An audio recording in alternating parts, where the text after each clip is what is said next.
اچھا اوہو بڑا اچھا سوال لکھیے ذرا. اب میں یہ پوچھنا چاہتی ہوں آپ سے کہ کیا ایگزامز کی وجہ سے روزہ چھوڑا جا سکتا ہے؟ بسم اللہ الرحمن الرحیم. اللہ تبارک و تعالیٰ قرآن کریم میں روزہ چھوڑنے کے آزار کا ذکر کرتے ہوئے بیان فرماتا ہے فَمَنْ كَانَ مِنْكُمْ مَرِيضًا أَوْ عَلَى سَفَرٍ فَعِدَّةٌ مِّنْ أَيَّامٍ أُخَرَ. تم میں سے جو مریض ہو جائے یا حالت سفر میں ہو تو اسے چاہیے کہ وہ ان روزوں کو رمضان کے علاوہ دنوں میں رکھ کر اس کی گنتی کو مکمل کر لے. صحیح. تو یہاں پر جو آزار جن کی بنا پر روزہ چھوڑنے کی اجازت دی جا رہی ہے وہ یا تو شدید مرض ہے، اس کے اندر بھی اصول ہوتے ہیں کہ کس بنا پر روزہ چھوڑ سکتے ہیں. ہر مرض روزہ چھوڑنے کی اجازت نہیں دیتا. اسی طریقے سے مشقت و بھرا سفر، اس میں بھی شرائط ہیں کہ یہ پائی جائیں گی تو روزہ چھوڑ سکتے ہیں. یہاں جہاں تک ایگزامس کی بات ہے تو ہمارا خیال نہیں ہے کہ ایگزامس ایسی مشقت بھری کوئی چیز ہے کہ جس کی وجہ سے طلباء کو روزہ چھوڑنے کی اجازت دے دی جائے.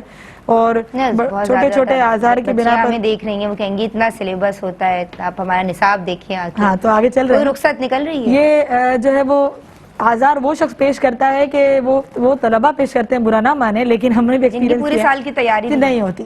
پورے سال آپ نے مستیاں کرنی ہے، مذاق کرنے، یہاں گھومنا ہے وہاں گھومنا ہے، فضول کاموں میں لگے رہنا ہے. اور جب ایگزام سر پہ آنے ہیں تو ایک ہفتہ پہلے کتابیں کھولیں گے تو پھر تو مشقت لگنی ہے، اور پھر تو جسم میں کمزوریاں بھی ہونی ہیں، پھر تو طبیعتیں بھی خراب ہونی ہیں.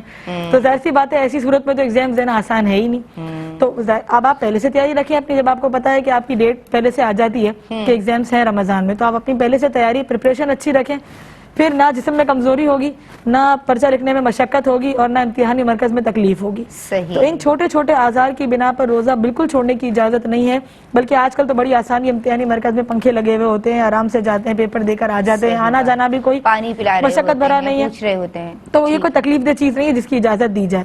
اور اگر کوئی بلا عذر شرعی روزہ چھوڑتا ہے، آپ دیکھیں اس کی وعید یہ ہے کہ بلا عذر شرعی رمضان میں ایک بھی اگر کسی نے روزہ چھوڑا، پیارے آقا فرماتے ہیں، یہاں تک دیکھا ہے کہ والدین خود فورسفلی کہہ رہے ہوتے ہیں کہ بیٹا آپ کا ایگزام ہے، یعنی کسی اگر بڑی کلاس کا بچہ یا بچی ہے تو آپ چھوڑ دو روزہ.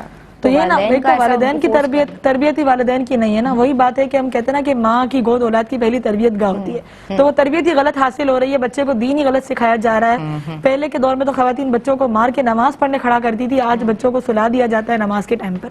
تو یہ تو ہماری اپنی غفلت ہے. فجر کے لیے نہیں اٹھاتے، اسکول کے لیے اٹھاتے ہیں.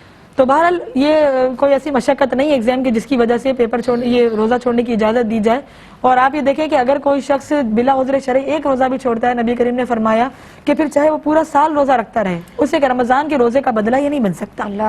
تو اس سے بچنا ضروری ہے. دوسرا یہ کہ اگر واقعی میں کوئی ایسا بچہ ہے کہ جس کو بہت زیادہ جسمانی کمزوری ہے اور وہ پیاس زیادہ دیر برداشت نہیں کر سکتا، اور پھر آنے جانے میں اگرچہ تکلیف نہیں ہے لیکن اس کو وہ چیز تھکا دیتی ہے. پانی دیا جاتا ہے جہاں پہ بھی سینٹر پڑے ہوتے ہیں. وہ تو روزہ ہے نا، روزے میں آپ پانی تو استعمال نہیں کر سکتے. تو اسی لیے اگر بہت ریئر کنڈیشن ہے اس کے اندر بھی آپ اپنے آپ کو نوٹ کریں، اتنی چھوٹی چھوٹی باتوں پر روزہ نہیں چھوڑ سکتے.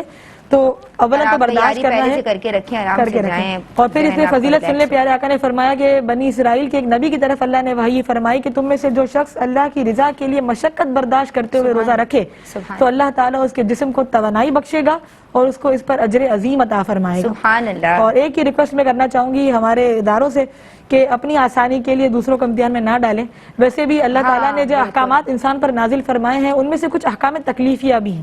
یعنی انسان کو امتحان میں مبتلا کرنا ہے کہ رمضان کے روزے رکھنے. ظاہر سی بات ہے مشقت تو نفس پر ہے، نماز پڑھنا مشقت ہے، زکوٰۃ اپنے مال کی دینا مشقت ہے، حج پر جانا مشقت ہے. تو شریعت کہیں نہ کہیں ہم سے مشقت کا مطالبہ کرتی ہے اور امتحان میں ڈالتی ہے انسان کو آزمانے کے لیے. کہتے ہیں نا کہ لوہے کو جب تک آگ میں نہ ڈالا جائے تو وہ کندن نہیں بنتا. تو بس وہی ہے. تو جب شریعت امتحان لے رہی ہے آپ یہ ریکویسٹ کر رہی ہیں کہ رمضان میں پیپرز نہیں ہونے چاہیے. کہ جب شریعت امتحان لے رہی ہے تو اس امتحان کو مشکل بنانے کے لیے ہمارے جو ہے وہ ادارے امتحان نہ لیں، بچوں کے لیے ذرا آسانی کر لیں. اور ایسے ماہ میں ایگزام نہ رکھے کہ جس میں بچوں کے لیے تکلیف کا باعث بنے. یہ عبادت کا ماہ ہے تو اس کو عبادت کے لیے ہی گزارا جائے. السلام علیکم ناظرین. دینی معلومات اور احکامات پہ مبنی پروگرامز دیکھنے کے لیے ہمارے چینل ARYQTV کو سبسکرائب کیجیے. اور ہاں، بیل آئیکن کو دبانا مت بھولیے گا تاکہ آپ کے پسندیدہ پروگرامز مس نہ ہوں.